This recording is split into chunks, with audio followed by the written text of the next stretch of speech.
While both mystics and spiritually gifted individuals operate outside the realms of purely physical existence and possess unique qualities that set them apart.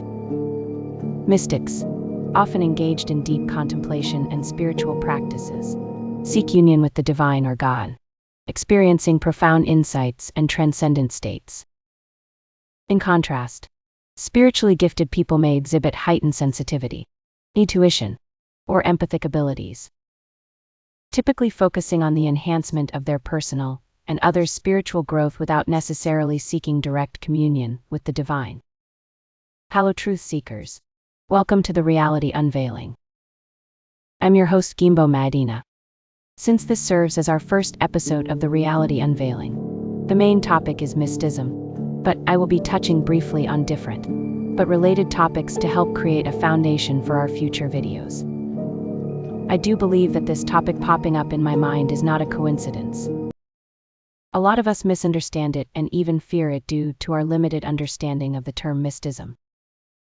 In fact, the term itself exists due to our differences in the understanding of how life and reality works.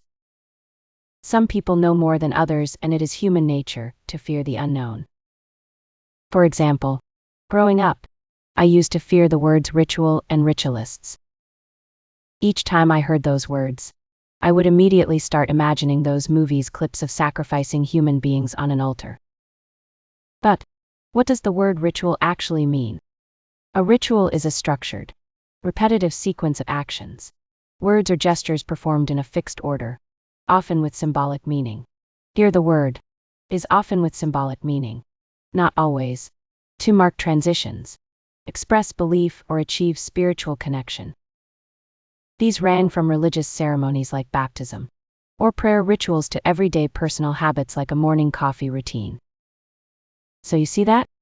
I would never think of a daily coffee routine as a ritual, and here I was only imagining the big and scary things. However, I'm not saying that all rituals are simple and good. No, what I'm saying is, the word ritual in itself is neutral. The person and the intention are what turn any ritual into good or evil, simple or complex, and so on. Rituals serve to alter states, like in the case of a daily morning coffee. Some people use it to feel more awake in morning, and I don't see anything wrong with that. Or do you? They also create meaning and bind communities through shared, prescribed behaviors, like in the case of prayer rituals when it comes to Muslims as well as other established religions. Now that we know the meaning of ritual, I'm guessing we also know who a ritualist is, right?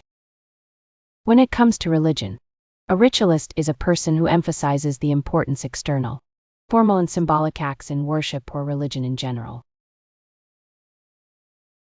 Okay, now, let's get back to mysticism and its associated rituals. These practices often involve meditation, symbolism, yoga, and other sacred ceremonies designed to facilitate spiritual enlightenment. Participants engage with the unseen, exploring the depths of consciousness and the universe. Such rituals serve not only as pathways to personal insight, but also foster a sense of community among practitioners devoted to exploring the mystical dimensions of existence. Mysticism fosters an introspective journey, revealing truths that transcend ordinary perception and connecting us to the greater tapestry of life. This is a spiritual approach that emphasizes direct experiences of the divine, guiding individuals towards inner transformation and enlightenment. Through practices such as meditation and contemplation, mystics seek to penetrate the veil of reality, unveiling hidden truths about consciousness, the universe, and the essence of being itself, thus fostering a deeper understanding of life's mysteries. Before we proceed, I would like to extend a warm welcome to those joining us for the first time.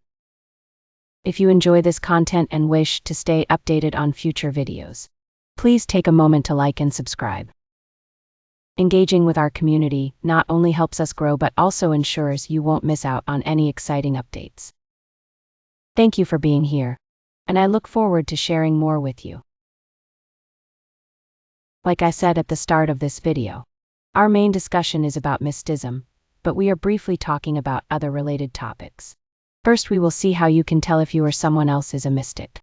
At the end of this video, I will tell you the difference between a mystic and a spiritually gifted person. The first trait of a mystic is when you prioritize first-hand experience with the divine or God over intellectual understanding or dogma. I can't call myself a mystic, at least not yet. But I also prefer direct knowing and experiences with the divine over just doing and saying what everyone else is doing or saying. I'm not sure if that's good or bad, but I always ask a lot questions sometimes. Another trait of a mystic is when you often engage in deep contemplation, meditation, or self-surrender to achieve unity with the divine or God. Next is when you see the divine in everyday life, such as nature, relationships, or routine activities. When you are highly attuned to the subtle energies, dreams, and synchronicities. When you see the divine in everyday life, such as nature, relationships, or routine activities. Another distinctive characteristic of a mystic is their profound sense of interconnectedness. This trait fosters an awareness of the unity that binds all existence, transcending individual separation. Mystics perceive the interlinkages among people, nature, and the cosmos, cultivating empathy and compassion. This understanding invites deeper reflection on the shared human experience and encourages a holistic approach to life's challenges, enhancing personal and collective growth. Being a truth seeker is another defining trait of a mystic. This pursuit transcends ordinary understanding, encouraging individuals to explore deeper dimensions of existence. Mystics engage with the complexities of life, seeking clarity through introspection and transcendental experiences. Their quest for truth often manifests as a commitment to authenticity, enabling them to challenge societal norms and inspire others on a similar journey of self-discovery and enlightenment. Operating from a place of deep unconditional love and compassion is also a defining trait of a mystic.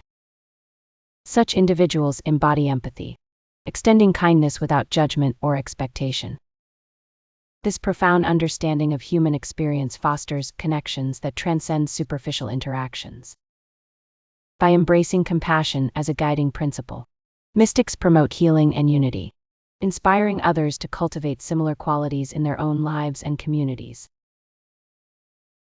Before we proceed, I extend my sincere gratitude to each of you for accompanying me on this enlightening journey. Your commitment to seeking knowledge is commendable, reflecting the inherent right we all share. I encourage you to subscribe, as your support is vital in our mission to disseminate valuable insights. Together, we can cultivate a community devoted to learning and understanding. Thank you for your invaluable presence. Now, let's proceed with the difference between a mystic and a spiritually gifted person. While both operate outside the realms of purely physical existence, their focus, experiences, and methods of engagement with the divine differ significantly. A mystic is defined by their direct experience of union with the divine, while a spiritually gifted person has specific supernatural abilities such as healing, intuition, prophecy, and so on to assist others in the spiritual realm. Mystics typically engage with established spiritual traditions, deeply rooted in specific doctrines and practices, seeking union with the divine through these well-defined frameworks. In contrast, spiritually gifted individuals often transcend traditional boundaries, drawing from a diverse array of beliefs and practices.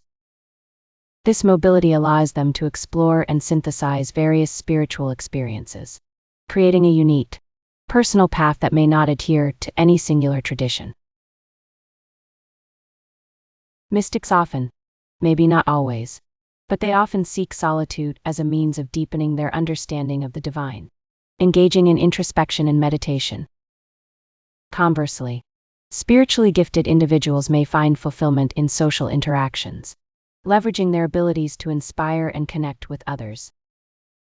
This contrast highlights the diverse paths within spiritual exploration, shaped by personal inclinations and community engagement. We will talk more about the differences between a mystic and a spiritually gifted person in the upcoming videos, but for now, I will answer one last question before the end of today's video. Is mysticism good or evil?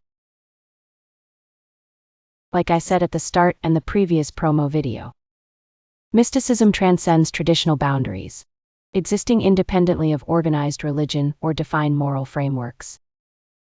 It occupies a unique space, embracing a pursuit of truth that is neither inherently good nor bad, nor strictly spiritual. This enigmatic discipline invites individuals to explore profound dimensions of existence, cultivating personal insights that are often subjective. I think a better question would be regarding the moral compass of the mystics themselves. Are these individuals, driven by profound insights and esoteric knowledge, inherently good or evil?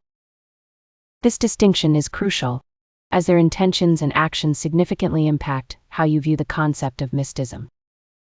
Like I have been saying throughout the video, that it's the individual and their intentions that count, not mysticism in general. But then you ask, wait, why are mystics and mysticism feared and persecuted over the centuries?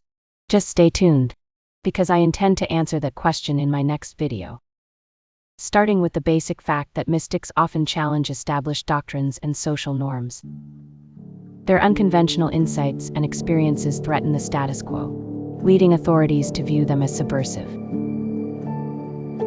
So yes, my dear truth seekers, we have come to the end of today's video, and I encourage you to explore further. Leave all your comments, questions or opinions in the comments section. I look forward to reading all of them and getting back to you. Remember, understanding is a journey that requires curiosity and critical thinking. I appreciate your engagement and look forward to seeing you in my next video about why mysticism is persecuted or suppressed. Don't forget to subscribe. See you in that video. Infinite love.